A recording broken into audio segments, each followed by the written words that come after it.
A new push now for all congressmen to live under the very rules that they impose on us, regular folks in the nation, including the new regulations of Obamacare.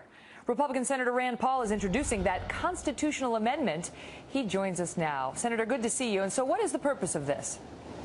Well, you know, ever since I ran for office, people would come up to me and say, well, you know, Congress, what makes me mad is they pass laws and then they exempt themselves. So my amendment would say that Congress shall pass no law that they exempt themselves or the president or the Supreme Court.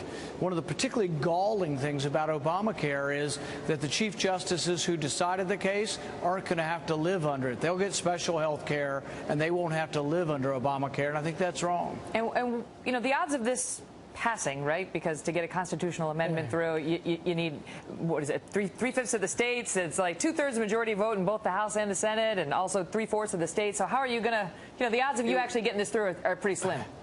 It will take an enormous groundswell, but I think there's a lot of movement among the public for this, Republican or Democrat or Independent. There's also a great movement for term limits. There's a lot of dissatisfaction with Washington right now, and I think you'll find that if these were put to the American people, you'd get a 75–80% vote for term limits, and Congress shall not exempt themselves. It's so true, and yet, you know, Congress does what it's going to do, and you know, this is an effort to hold Congress accountable. We've been talking on this show for a week now about executive accountability, and where is that? I mean, you know, we've been asking person after person who is going to be held responsible for the disastrous rollout of Obamacare, the money that it's cost Americans, the time it's cost the American people. How do you and Congress go about exacting that?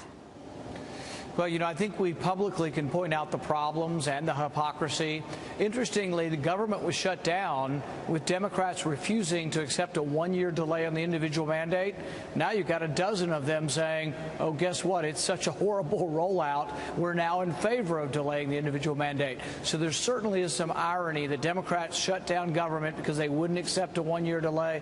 Now it's so bad they're actually in favor of a one-year delay. And now, you know, looking at what happened, we just did a piece last week on how Obamacare was pushed through the U.S. Congress, and we talked about the fact that, you know, Scott Brown was elected and he ran on being the no vote that would stop Obamacare, and then Harry Reid basically changed the rules and said, well, I can pass a bill that will change 1/6 of the U.S. economy by deeming it passed, and as long as I have 51 votes, I'm good. Do you think you could undo Obamacare with 51 votes same way if the Republicans got control of the Senate? Perhaps, but this is always the danger of these conference committees where things go together on a budget. Like right now, they're talking about convening a conference committee to get to compromise. The danger is what comes out of the conference committee can sometimes be passed with 51% vote. It makes it easier, and that's why some of us objected to the budget going unless the Democrats would agree not to raise the debt ceiling through 51%.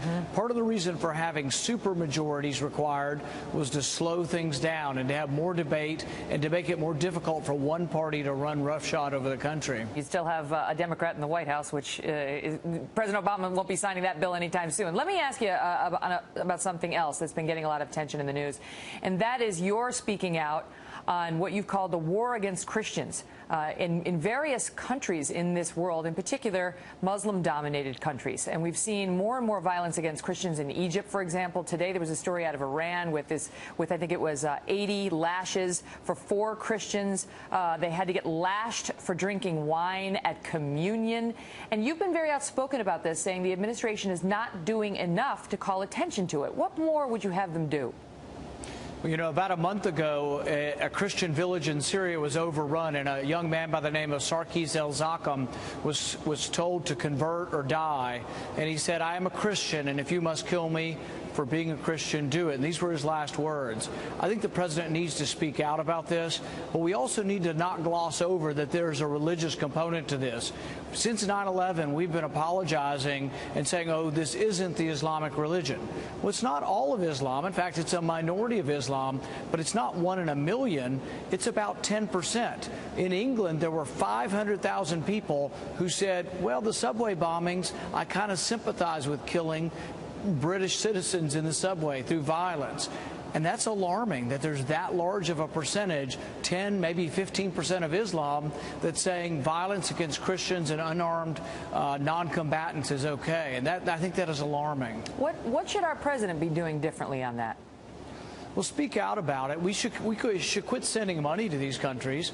We send money over $1 billion to Pakistan, and there's a woman by the name of Asia Bibi who's on death row for blasphemy.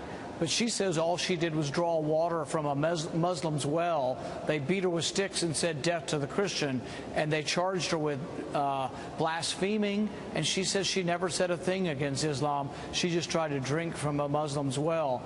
The president shouldn't send any more money. No more money should go to countries that are killing Christians, period. Senator Rand Paul, thank you, sir. Thank you.